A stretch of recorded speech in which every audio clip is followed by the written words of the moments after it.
오늘 우리에게 주시는 하나님의 말씀은 마태복음 3장 1절에서 12절, 11장 2절에서 9절의 말씀입니다.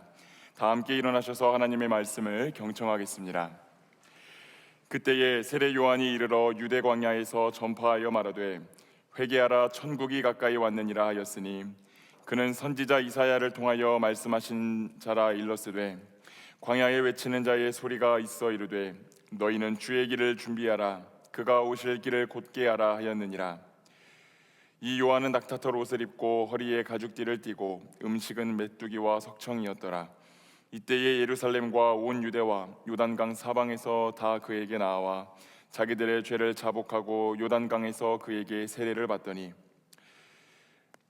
요한이 많은 바리새인들과 사두개인들이 세례 베푸는 데로 오는 것을 보고 이르되 독사의 자식들아 누가 너희를 가르쳐 임박한 진노를 피하라 하더냐. 그러므로 회개에 합당한 열매를 맺고 속으로 아브라함이 우리 조상이라고 생각하지 말라. 내가 너희에게 이르노니 하나님이 능히 이 돌들로도 아브라함의 자손이 되게 하시리라. 이미 도끼가 나무 뿌리에 놓였으니 좋은 열매를 맺지 아니하는 나무마다 찍혀 불에 던져지리라. 나는 너희로 회개하게 하기 위하여 물로 세례를 베풀거니와 내 뒤에 오시는 이는 나보다 능력이 많으시니 나는 그의 신을 들기도 감당하지 못하겠노라.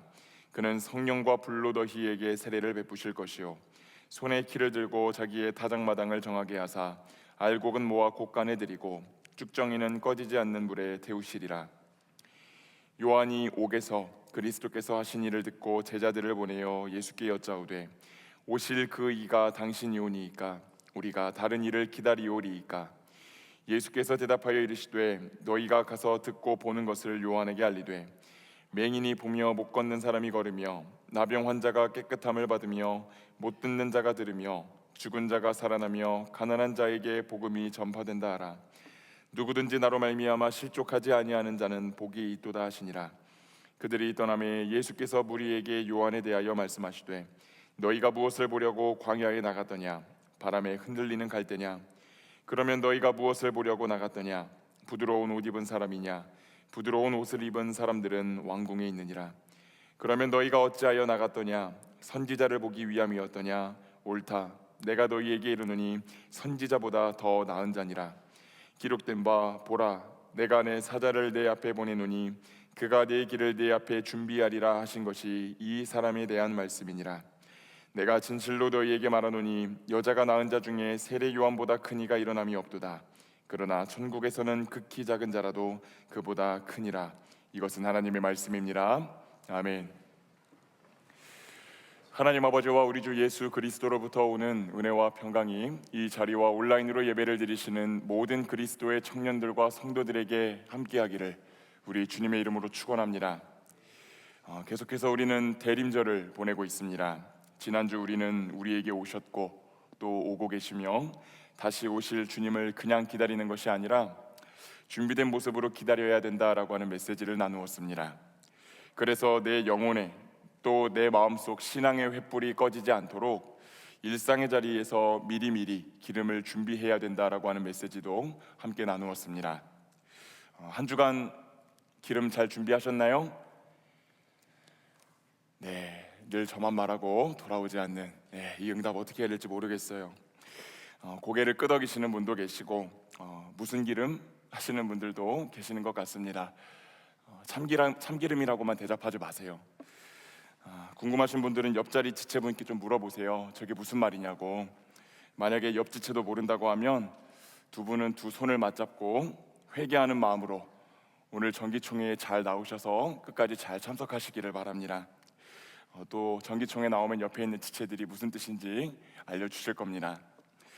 돌아오는 한 주도 계속해서 각자의 신앙의 횃불이 꺼지지 않도록 꼭 필요한 기름을 미리 준비하는 여러분들이 되시기를 축복합니다. 오늘은 대림절 셋째 주일입니다. 지난주 설교에서 대림절에 대해 간단히 설명을 드렸는데 특별히 촛불의 의미에 대해서도 같이 말씀을 드렸습니다. 대림절엔 총 4개의 초가 준비되고 한 주씩 지날 때마다 초의 촛불을 하나씩 밝혀나가게 되어 있다고 말씀을 드렸습니다. 그래서 오늘 제 뒤를 자세히 보시면 총 3개의 초가 켜져 있는 것을 보실 수 있을 겁니다. 셋째 주에 밝히게 되는 초는 목자들의 초라고 부르기도 하고 특별히 기쁨의 초라고 부르기도 합니다.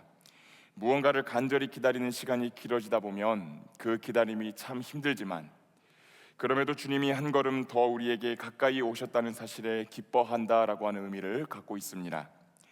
그 기쁨을 자신만 누리는 것이 아니라 이웃들에게 나누고 이웃들을 향해 사랑을 실천하는 것이 대림절 셋째 주일을 보내는 그리스도인들에게 합당한 자세입니다.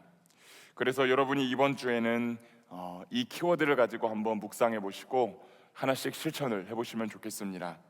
기쁨, 사랑, 나눔, 이 키워드를 묵상해 보시고 실천하면서 한 주를 보내시다 보면 대림절 셋째 주를 의미 있게 보내실 수 있겠다라는 생각이 듭니다. 그래서 저는 이번 주 나눔에 대해서 한번 생각을 해보게 되었습니다. 생각해보면 이 시기에 나눔을 실천할 수 있는 일들이 우리 주변에 꽤 많이 있다라고 하는 사실을 떠올리게 됩니다. 내일 밤에는 거리의 천사들을 신청하신 지체들이 그곳을 다녀오므로 거리에 계신 노숙인 분들께 예수님의 사랑을 잘 전하고 돌아오실 것이고, 또 돌아오는 토요일에 우리 공동체는 쪽방촌으로 가서 사랑의 쌀 나눔도 하고 돌아올 것입니다. 추위와 배고픔 속에서 힘든 시간을 보내는 이들에게 그리스도의 사랑을 전하는 그런 여러 나눔들을 계속해서 실천하며 한 주를 보내게 될 것이다 라는 뜻입니다. 그런데 문득 그런 생각이 들었습니다. 외부에 있는 이들에게 무언가를 나누기 전 우리 안에서 먼저 나누어야 할 것들이 있지 않을까? 외부에 있는 이들을 사랑하고 돌보기 전 교회 내에서 함께하고 있는 이들이 먼저 서로를 위해 해야 할 일은 없을까? 그 질문 끝에 오늘의 말씀을 준비하게 되었습니다. 바라기는 오늘의 말씀을 통해 우리를 향한 주님의 말씀이 우리 공동체에 잘 풀어질 수 있기를 소망합니다. 오늘 우리가 읽은 본문은 세례 요한의 이야기입니다. 주지하듯 세례 요한은 과거 구약 성경에서 예언된 예언자로서 예수님보다 먼저 와서 그 길을 예비한 존재입니다. 그에 대해 예언되어 있는 본문을 우리가 한번 읽어보도록 하겠습니다. 다 함께 말라기 4장 5절에서 6절의 말씀을 한번 읽어보도록 하겠습니다. 보라, 여호와의 크고 두려운 날이 이르기 전에 내가 선지자 엘리야를 너희에게 보내리니 그가 아버지의 마음을 자녀에게로 돌이키게 하고 자녀들의 마음을 그들의 아버지에게로 돌이키게 하리라. 돌이키지 아니하면 두렵건대 내가 와서 저주로 그 땅을 칠까 하노라 하시니라. 여기서 선지자 엘리야를 세례 요한으로 해석합니다. 그는 회개를 선포함으로 하나님을 떠난 이들의 마음을 돌이키는 일을 감당했고 예수님의 앞길을 예비하는 존재가 될 것으로 예언되어 있습니다. 그리고 그 예언에 따라 그는 유대 광야에서 활동하기 시작합니다. 저는 오늘 마태복음 3장에 등장하는 이 세례 요한의 모습을 보면서 요즘 청년들이 많이 쓰는 단어 하나가 떠올랐습니다. 여러분 혹시 테토남이라는 단어 아세요? 예, 이거 아시는 것 같습니다. 한때 테토남, 애견남, 테토녀, 애견녀 이런 단어를 많이 썼는데 요즘도 이 단어들을 좀 많이 쓰는지는 모르겠습니다. 네이버에 물어보니까 남성 호르몬인 테스토스테론의 앞글자를 따와서 만든 합성어라고 합니다. 남성적 면모가 많이 드러나는 남성을 테토남, 또 그런 여성을 테토녀라고 부른다고 합니다. 여러분은 테토녀 만나고 싶으세요? 애견녀 만나고 싶으세요? 애견남 만나고 싶으세요? 아니면 테토남 만나고 싶으세요? 잘 만나시길 바랍니다. 오늘 보면 이 세례 요한은 엄청난 남성미를 가지고 있는 사람, 요즘 말로 하면 진정한 테토남이었다라고 볼 수 있을 것 같습니다. 오늘 마태복음 3장 4절의 말씀을 한번 읽어보도록 하겠습니다. 이 요한은 낙타털 옷을 입고 허리에 가죽띠를 띠고 음식은 메뚜기와 석청이었더라. 이 요한이라는 사람의 온매무새하고 생활 양식이 우리 눈에 들어옵니다. 요즘 말로 하면 좀 보법이 남다른 것 같습니다. 요한은 광야에서 살았고 낙타털 옷을 입고 가죽띠를 띠고 메뚜기와 석청을 먹으면서 지냈다고 합니다. 모두가 세상에서 평안과 안정을 누리며 살아가기를 원할 때 그는 주님의 길을 예비하는 자로서 그 사명을 감당하기 위해 많은 것을 포기하고 험난한 생활을 자처했던 인물입니다. 또 그는 겉만 번지르르하게 살아가는 것이 아니라 당시 부패하고 타락한 종교 지도자들을 향하여서도 거침없게 쓴소리를 내뱉을 수 있는 사람이었습니다. 다 함께 마태복음 3장 7절에서 9절의 말씀을 한번 읽어보도록 하겠습니다. 요한이 많은 바리새인들과 사두개인들이 세례 베푸는 대로 오는 것을 보고 이르되 독사의 자식들아 누가 너희를 가르쳐 임박한 진노를 피하라 하더냐. 그러므로 회개에 합당한 열매를 맺고 속으로 아브라함이 우리 조상이라고 생각하지 말라. 내가 너희에게 이르노니 하나님이 능히 이 돌들로도 아브라함의 자손이 되게 하시리라. 힘과 권력을 가지고 있는 사람들에게 어떻게 누가 감히 독사의 자식이란 욕을 할 수 있었을까요? 그리고 아브라함의 자손들이라고 하는 자부심 속에서 살아가는 유대인들을 향해 그런 알량한 자존심과 그런 정체성에 취해서 살지 말고 회개하여 삶을 돌이키는 것이 중요하다라고 일갈합니다. 그러니 이 요한을 가만히 보면 이 사람은 뒤가 없는 사람이에요. 뒤를 보지 않고 오직 하나님과 그분이 맡기신 사명만을 바라보며 전력 질주하고 있는 사람이라고 우리가 볼 수 있겠습니다. 이에 많은 사람들이 요한이 전하는 메시지에 동감하고 회개하는 일들이 일어납니다. 그리고 요단강이라는 곳으로 나와서 이 요한에게 세례를 받습니다. 이 요한에 대한 성경의 여러 묘사들을 살펴보면 시간이 지남에 따라 그를 따르는 제자들의 그룹도 커지게 되고 그들은 때때로 금식하고 간절히 기도하며 유대 지역 안에서 영향력 있는 그런 사람들로 또 그런 집단으로 자리매김하게 됩니다. 아마 요한이 이렇게 뒤도 돌아보지 않은 채 강력하게 일할 수 있었던 이유는 자신이 주의 길을 예비하고 있다는 확신이 있었기 때문일 것입니다. 그에게는 척박한 광야에서 살아야 할 이유가 충분했고 고통을 견뎌내야 할 이유가 있었고 그럼에도 기꺼운 마음으로 감당할 이유가 있었습니다. 머지않아 메시아께서 오시어 세상을, 특별히 유대를 지배하고 있는 로마를 비롯한 악인들을 심판하시리란 생각이 있었기 때문입니다. 이후 3장 말씀을 보면 바로 그 메시아라 여겨진 예수님께서 세례 요한에게 세례를 받으신 다음에 공생의 사역을 시작하십니다. 아마 세례 요한은 자신이 그토록 기다리던 메시아께서 오셨으니 로마를 비롯해 회개하지 않은 악인들이 심판을 받고 머지않아 하나님 나라가 도래하고 시작이 될 것이다 라고 기대했을 것입니다. 그러나 예수 그리스도께서 사역을 시작하셨음에도 세례 요한이 기대하는 일은 일어나지 않았습니다. 오히려 세례 요한은 메시아라면 하지 않을 것만 같은 일들을 지금 이 예수님이 유대 지역 곳곳에서 행하고 다니신다라는 소문을 듣고 점점 그 마음에 의구심을 품게 됩니다. 방금 살펴보았듯 요한은 호화로운 음식을 멀리하고 죄인과 섞이지 않으며 투박한 옷을 입고 회개를 선포했습니다. 그러나 예수님은 죄인들과 함께 먹고 포도주를 마시며 경건하지 못한 사람들의 친구로 지내셨습니다. 그리고 심판뿐만이 아니라 심판을 넘은 구원에 대해 설교하며 사람들을 치유하고 회복시키셨습니다. 메시아란 사람은 지금 구원을 선포하고 있는데 자신은 회개와 심판을 말하니 자신이 메시아의 길을 준비하는 사람이 맞는 것인지도 그 정체성이 헷갈리기 시작했을 것입니다. 그러던 중 세례 요한은 당시 유대 지역을 다스리고 있던 헤롯 왕의 잘못된 행동을 솔직하게 지적했다가 감옥에 갇히게 됩니다. 감옥에 갇힌 채 언제 닥쳐올지 모르는 죽음 속에서 그는 아마 자신이 그동안 해왔던 일들을 차분히 떠올려 봤을 것입니다. 아마 그는 그 과정에서 자신이 해온 모든 사역과 기다림에 대해 회의감을 갖게 되었던 것 같습니다. 그가 감옥에 갇혀 있을 때 예수님께 제자들을 보내어 다음과 같이 질문하는 것을 보게 됩니다. 다 함께 마태복음 11장 2절에서 3절의 말씀을 한번 읽어보도록 하겠습니다. 요한이 옥에서 그리스도께서 하신 일을 듣고 제자들을 보내어 예수께 여짜오되 오실 그 이가 당신이 오니이까 우리가 다른 일을 기다리오리이까. 예수님을 향한 세례 요한의 질문입니다. 오실 그 이가 당신이시니까. 한때는 메시아가 걸으실 길을 열심히 준비했던 그이지만 그는 자신이 기대한 일이 전혀 일어나지 않는 현실 앞에서 흔들립니다. 그 무엇도 두려워하지 않던 태토남의 모습은 온데간데 사라져버렸습니다. 더군다나 자신은 이제 옥에 갇히게 되어 어떤 일도 더 할 수 없게 되었습니다. 한평생 주님을 위해 수고한 대가가 이것인가에 대한 회의감이 드는 것도 부정할 수가 없습니다. 그의 몸은 옥에 갇혀 있지만 그의 영혼은 출구가 없는 더 깊고 단단한 옥에 빠져 있음을 우리는 보게 됩니다. 사랑하는 여러분, 오늘 이 세례 요한의 모습이 낯설게 느껴지지 않습니다. 우리 역시 주님을 기다리며 일상을 일구고 또 공동체를 일구어 갈 때 이런 일들을 경험하기 때문입니다. 내가 열심을 갖고 수고하며 살아왔던 모든 일 가운데 깊은 회의감을 경험할 때가 저와 여러분의 삶 가운데 분명히 찾아오더라라고 하는 것입니다.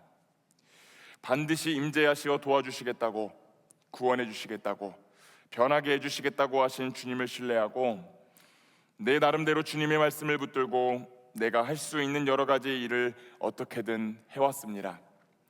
그렇게 하다 보면 주님이 오셔서 내 손을 들어주시고 또 내 마음의 소원을 들어주시고 내가 기대하던 어떤 열매를 맺게 해주실 것이라고 스스로를 위로하고 격려하며 그렇게 기다리며 꾸역꾸역 걸어온 것도 사실입니다. 그러나 그 결과가 고작 이것인가 하는 순간을 마주하게 됩니다.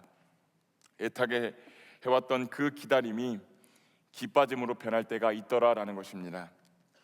그토록 열심히 살았지만 아무것도 남지 않은 것처럼 보이는 내 개인의 모습을 마주할 때도 있고, 교회에서 섬김의 자리를 감당하며 애쓰고 수고했지만 어떤 열매나 미래가 보이지 않을 때도 있고, 내가 맞다고 생각하며 열심히 해오던 일이 송두리째 부정당하는 순간도 찾아오고, 그래서 자신의 정체성이 통째로 흔들리는 순간도 있고, 자신의 말을 들어주고 그 마음을 헤아려줄 동료를 필요로 하지만 그 마음과 영혼이 이미 헤어나올 수 없는 감옥에 갇혀 그러지도 못하는 순간들을 저와 여러분이 경험하며 살아간다라는 뜻입니다.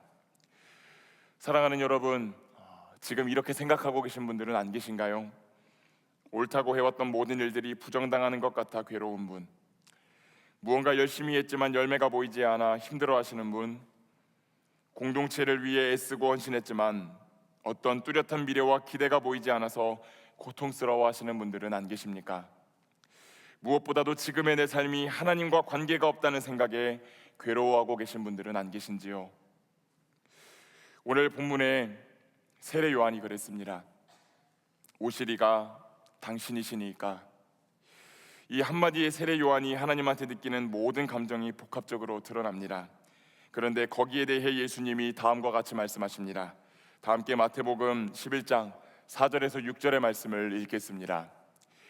예수께서 대답하여 이르시되 너희가 가서 듣고 보는 것을 요한에게 알리되 맹인이 보며 못 걷는 사람이 걸으며 나병 환자가 깨끗함을 받으며 못 듣는 자가 들으며 죽은 자가 살아나며 가난한 자에게 복음이 전파된다 하라. 누구든지 나로 말미암아 실족하지 아니하는 자는 복이 있도다 하시니라. 아멘. 예수님이 말씀하십니다. 맹인이 보며 사람이 일어나 걷고 죄인이 깨끗함을 받으며 가난한 자에게 복음이 전파되고 있다. 나로 말미암아 실족하지 아니하는 자는 복이 있다. 얼핏 보면 예수님이 세례 요한을 무작정 책망하시는 것으로 보입니다. 요한이 자기 혼자 그려놓은 메시아상, 로마를 무찌르고 악인을 심판하는 메시아로 예수님을 착각하지 말라라고 하는 것처럼 그렇게 예수님이 책망하시는 것처럼 보입니다. 그리고 자신으로 말미암아 시험에 들지 않는 자는 복이 있다고 말씀하시며 요한의 제자들을 돌려보냅니다. 여기까지만 보면 예수님은 애써서 자신을 붙들고 그 길을 예비한 세례 요한을 내팽겨치시는 것처럼 보입니다. 그러나 이후에 이어지는 예수님의 말씀을 저와 여러분이 주목해서 보기를 원합니다. 다 함께 마태복음 11장 9절에서 11절의 말씀을 한번 읽어보도록 하겠습니다. 그러면 너희가 어찌하여 나갔더냐? 선지자를 보기 위함이더냐? 옳다, 내가 너희에게 이르노니 선지자보다 더 나은 자니라. 기록된 바 보라, 내가 내 사자를 내 앞에 보내노니 그가 내 길을 내 앞에 준비하리라 하신 것이 이 사람에 대한 말씀이니라. 내가 진실로 너희에게 말하노니 여자가 낳은 자 중에 세례 요한보다 큰 이가 일어남이 없도다. 그러나 천국에서는 극히 작은 자라도 그보다 크니라. 아멘. 자신의 한계와 감옥에 갇힌 세례 요한을 향한 예수님의 결론은 칭찬이었습니다. 내가 내 사자를 내 앞에 보내노니 그가 내 길을 내 앞에 준비하리라는 예언에 순종하여 주님의 길을 예비한 사람, 사람이 낳은 사람들 중 견줄 사람이 없는 사람이라고 예수님이 이 세례 요한을 향하여 그렇게 칭찬하십니다.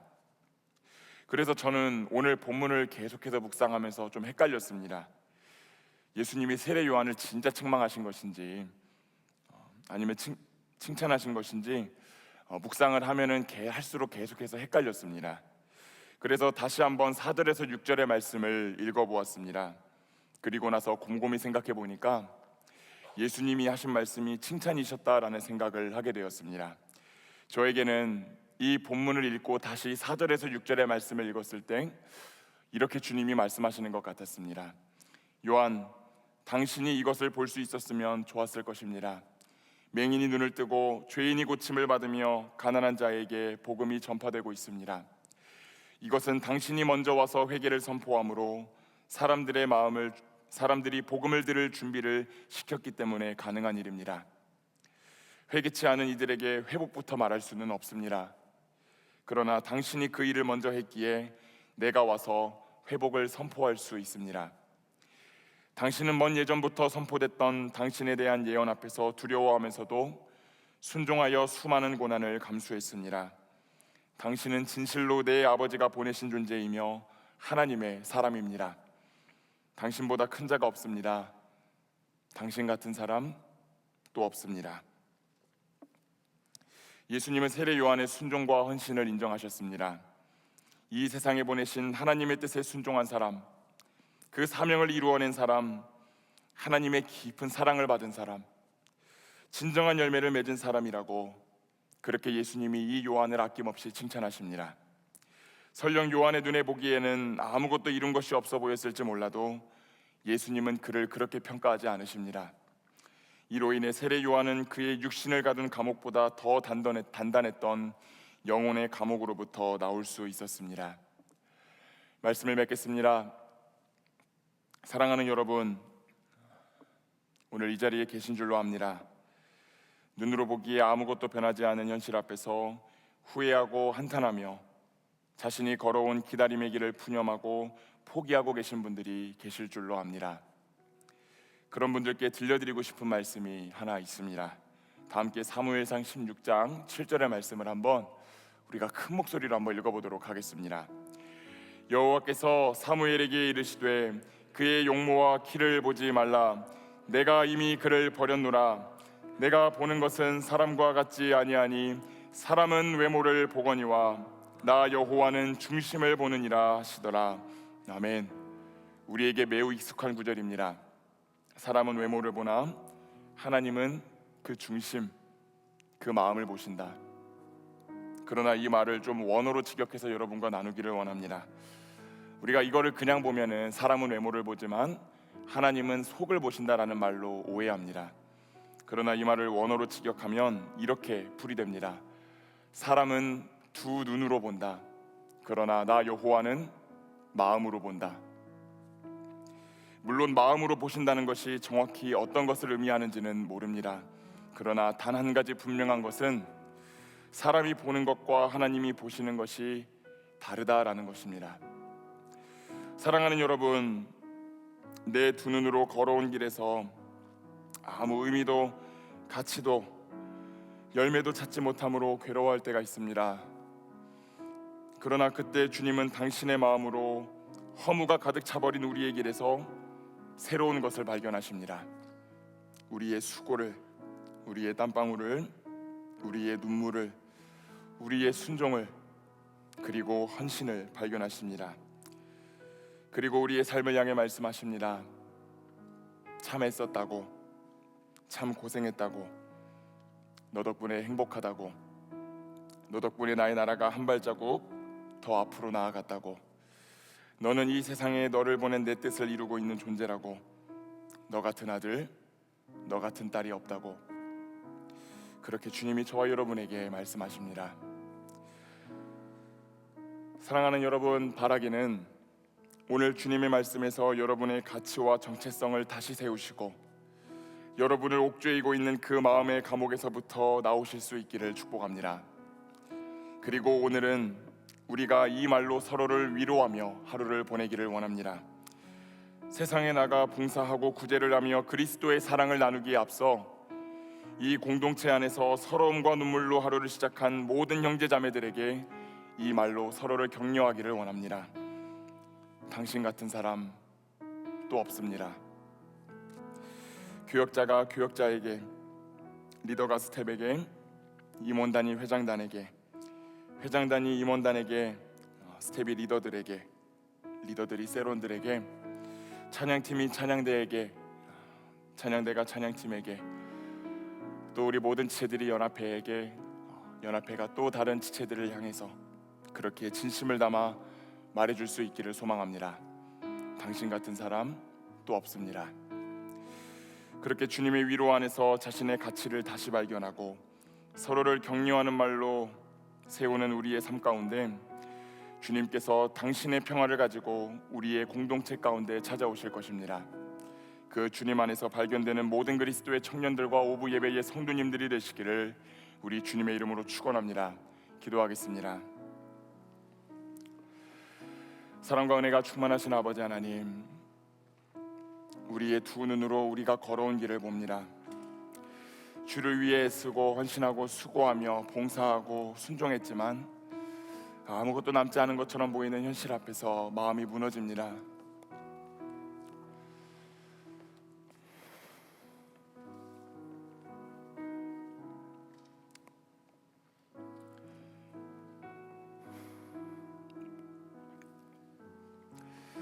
주님, 우리의 손이 떨리고 우리의 마음이 떨리고 이때껏 성실히 옮겨왔던 우리의 발걸음이 떨립니다. 그러나 우리의 두 눈으로 보기엔 허무만이 가득 차 보이는 그 길 가운데 하나님이 발견하신 새로운 가치를 우리가 주님의 마음으로 바라볼 수 있기를 소망합니다. 주님이 우리에게 말씀하여 주십니다. 당신 같은 사람 또 없습니다. 너 같은 아들, 너 같은 딸이 또 없다라고 말씀하여 주시는 그 주님의 따뜻한 위로 앞에 하나님, 우리의 가치와 정체성을 다시 발견할 수 있도록 우리의 마음을 회복시켜 주시고, 그럼에도 불구하고 우리의 생각과 한계를 넘어 일하실 수 있는 그 주님의 크신 자유를 바라보며 다시 한 번 더 순종과 헌신의 삶을 살아가기로 결단하는 우리 모두가 될 수 있도록 하나님 함께하여 주시옵소서.